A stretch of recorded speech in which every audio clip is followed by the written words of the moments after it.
They said blood is thicker than water. But in my case, my own father's wife turned blood into poison. My name is Amara, the only daughter of my late mother. My stepmother, Mama Joy, hated me from the moment she stepped into our house. She wanted her daughter Joy to shine while I suffered. When news spread that the prince of our kingdom was looking for a wife, the entire village was on fire. Girls lined up like market yams, each hoping to be chosen. But my stepmother had other plans that would send me far away, just so her daughter could take my place. She thought she had ended my story.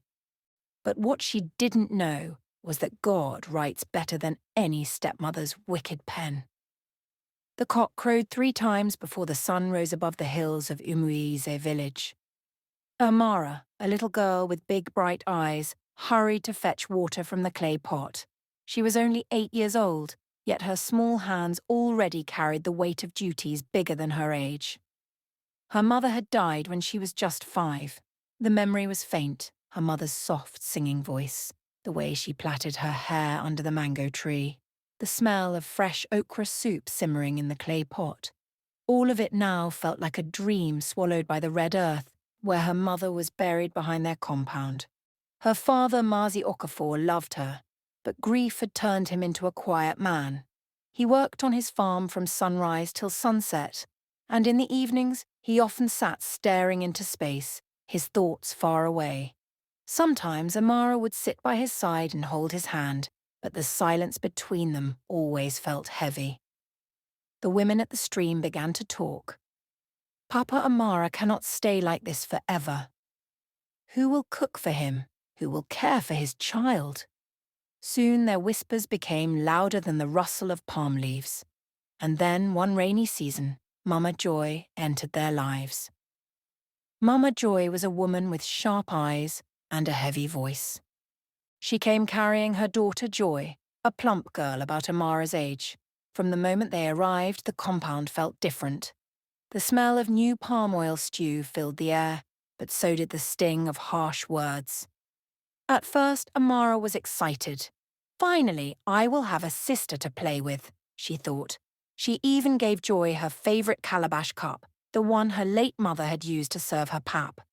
But Joy looked at it with disgust and threw it aside. Mama Joy laughed and said, Amara, from now on, everything belongs to both of you. Learn how to share. But sharing quickly took another meaning. The bigger piece of fish always went to Joy. The new slippers Papa Amara bought somehow ended up on Joy's feet. When Papa Amara bought a wrapper for Amara, Mama Joy would say it was too fine for her and give it to Joy. Whenever Amara tried to protest, Mama Joy's voice cut her down. Don't be like your weak mother. In this house, we don't pamper children. Papa Amara tried to balance peace in his home, but Mama Joy's words filled every corner. Slowly, Amara realized that though her father loved her, a new shadow had entered their lives. A shadow that dimmed the memory of her mother, and a shadow that favored only one child. And that was how Amara's story began, growing up under the shadow of a mother she lost and a stepmother who never let her forget. The stream was alive with chatter that morning. Calabashes knocked against one another, water splashed, and the voices of women rose above the bubbling current. The news had spread like wildfire. The Prince of Umuize is searching for a wife. Every girl of marriageable age suddenly walked with straighter backs, carried themselves with more pride, and began to rub extra palm oil on their skins to glow under the sun. As the women filled their pots, their whispers turned into laughter. Have you heard? The palace has announced it. The prince himself will choose among the maidens during the next moon festival. May God open the eyes of the Prince O, so he will not choose one with a stubborn spirit. Someone's eyes fell on Amara, who bent quietly by the water's edge, rinsing her clay pot. Her wrapper was old but neat, her hair neatly packed in braids, her skin glowing from farm work. See Amara, one woman whispered with a knowing smile. If beauty alone is what the prince wants, then our village has already produced a queen. Laughter rippled through the women. Some nodded in agreement, while others teased playfully. Amara, Anne, you better start practicing how to greet with one knee like a palace wife. Don't forget us when you begin to eat in golden plates, oh. Amara blushed deeply and shook her head. Please leave me. I am just Amara who fetches water and farms with her father. But their words followed her like shadows, and deep inside a strange warmth filled her chest. She had never thought of herself as someone who could sit beside a prince. Unbeknownst to her, Mama Joy was standing not too far behind, hidden beneath the shade of a palm tree. She had come late to the stream and had paused when she heard the women's chatter. Her ears burned as she listened. Amara, Amara, the prince's wife, over my dead body. Her eyes darted to her own daughter, Joy, who was struggling to balance a half-filled calabash on her head, her face round and sweaty. Mama Joy's lips tightened. On the spot, a seed of jealousy sprouted in her heart. By the time she adjusted the cloth on her shoulder and walked away, her mind was already boiling with plans. That day at the stream, the women laughed innocently, but they did not know they had just lit a fire in the heart of a wicked stepmother. That evening, the moon hung pale above the compound, throwing long shadows across the red earth. Crickets chirped, and the firewood in the kitchen crackled as Mama Joy stirred a pot of soup.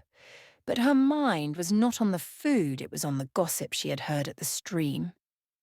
She glanced at Amara, who sat quietly by the fire peeling cassava. Her beauty was effortless, the type that didn't need beads or powder.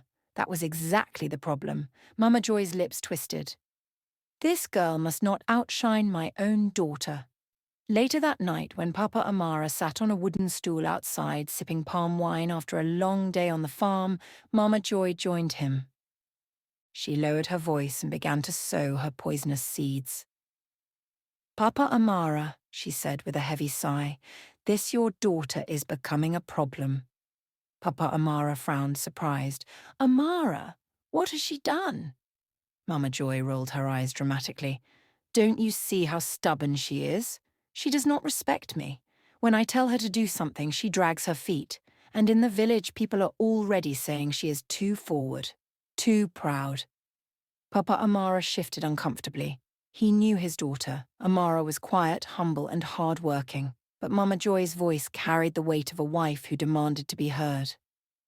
She is growing into a young woman, Mama Joy continued, lowering her voice as if sharing a dangerous secret. I don't want shame to come to this family. You know how men are. Soon they will start chasing her. And tomorrow they will say she brought disgrace to our name. Papa Amara rubbed his beard, troubled. But Amara is still a child. She has done nothing wrong. Mama Joy leaned closer, pressing her words like poison into his ears. That is why we must act now. Send her to my brother in the next village. Let her live there until she is older. She will be safe there, and our home will have peace. Papa Amara sighed deeply. His heart was torn. He loved his daughter dearly, but he also wanted peace in his house. Since Mama Joy came, quarrels had doubled whenever he defended Amara. He stared at the ground for a long time before finally nodding slowly. If it will bring peace, then so be it. Mama Joy's eyes glittered with triumph. She hid her smile behind the back of her hand. That night Amara lay under the raffia roof, staring at the stars through a hole in the thatch. She didn't know that decisions were being made that would change her life forever. In the silence of the night, a wicked plan had been sealed. The morning came like a thief. The cock had not crowed twice before Mama Joy's sharp voice pierced the compound. Amara, hurry up, pack your things. You are leaving today. Amara blinked in confusion, clutching the wrapper around her tiny body. Leaving? Where, Mama? Mama Joy didn't answer. She flung an old raffia bag at her. Your father has decided. You will stay with my brother in Umuike village. Pack only what you need. There is no time for questions. Papa Amara stood by the doorway, his head bowed. He could not meet his daughter's eyes. Amara's heart pounded. She wanted to ask, but why? What did I do? Instead, tears gathered in her eyes as she quietly folded 2 wrappers, her old-school slate, and the calabash cup her late mother once used to feed her pap. That was all she could carry. By mid-morning, she walked down the dusty path, the raffia bag on her shoulder. Her friends at the stream spotted her and ran after her. "Amara, where are you going?" one asked, breathless. She tried to smile, but her lips trembled. "They say I should go and stay in Umuiki, with relatives." The girls exchanged worried glances. One of them, Ngozi, hugged her tightly. "Don't forget us, don't forget Umuisi." Amara's tears spilled freely. She looked back once at her father's compound. Mama Joy stood proudly in front, arms folded, joy peeking from behind her with a smug smile. Papa Amara remained inside, too ashamed to come out. At that moment, Amara felt the heavy hand of betrayal. Not just from her stepmother, but from the father who was supposed to protect her. As she walked further away, her tears dropped silently onto the red earth. She lifted her eyes to the sky and whispered, "God, I don't understand. But please, don't leave me. Be my mother. Be my strength." The wind rustled through the palm trees as if answering her prayer. And though her little feet felt heavy, something inside her heart refused to break. That day, Amara was cast out, but destiny was only beginning to carve her path. The whole of Umui's village was restless. Mothers were rushing about tying wrappers on their daughters, while young girls giggled nervously, adjusting beads on their necks and waists. The prince had sent word. He was ready to meet the maidens and choose his bride. Inside Papa Amara's compound, Mama Joy moved like a woman on fire.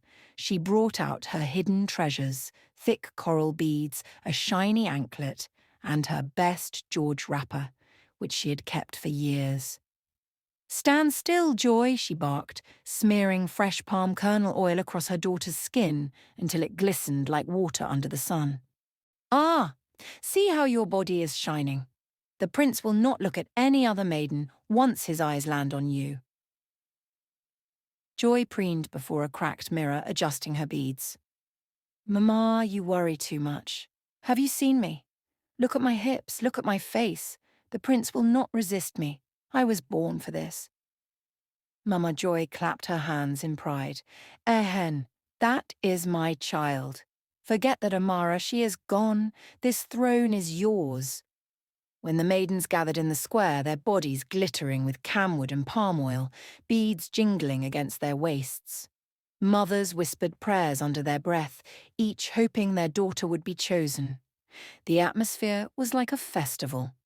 Drummers pounded the talking drums, flutes sang, and villagers crowded to watch. Girls stood in line, each graceful, heads bowed, smiles shy. The prince arrived with his guards.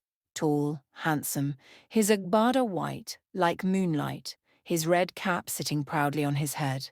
The crowd cheered. Mothers whispered prayers. Fathers nodded with pride. One by one, maidens stepped forward, bowing low, their voices soft and respectful. The prince nodded gently, his eyes observing carefully. Then came Joy. "Mama, watch me," she whispered with a smirk, before strutting forward like a peacock. Her wrapper swayed, her waist beads jingled loudly as if announcing her arrival. "Greetings, my prince," Joy declared, lifting her chin high, hands on her waist. She did not bow. She did not smile softly. Instead, she stood tall, chest out, as though she was already the queen of Umuis. The square went silent. Mothers gasped. Fathers exchanged glances. The prince's eyes narrowed. "Is this how you greet your elders?" he asked quietly. Joy tossed her braided hair and laughed. "My prince, I thought you would notice confidence above all else. After all, I am the most beautiful here." A loud murmur spread through the crowd. Some laughed, some shook their heads. Even the drummers missed a beat. The prince straightened, his deep voice carrying across the square. "Beauty without respect is like soup without salt, has no taste." The crowd erupted in laughter. Women clapped, some maidens covered their mouths to hide their giggles. Joy froze, her face hot with shame. Mama Joy, standing at the back, felt her proud smile melt away like oil on fire. She gripped her wrapper tightly, her heart pounding. This was not the glorious moment she had dreamed of.